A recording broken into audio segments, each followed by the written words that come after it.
ஏழேலே கிராமத்து குடிசையிலே கொஞ்ச காலம் தங்கி பாருலே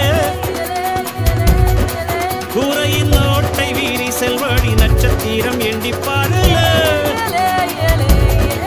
கூவும் செல்போனின் நச்சரிப்பை அணைத்து கொஞ்சம் செல்வண்ணின் உச்சரிப்பை கேப்போ வெறும் காலில் செருப்பின்று நடந்து மண்ணோடு பேசிக்கொண்டு போவோம் மடலைகள் ஆவோம்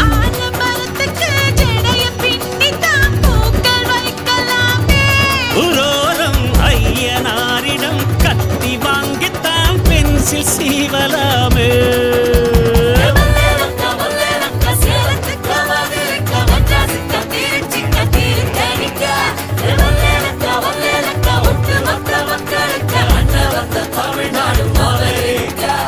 காவிரி யாரும் கை குத்தல் அரிசியும் மறந்து போ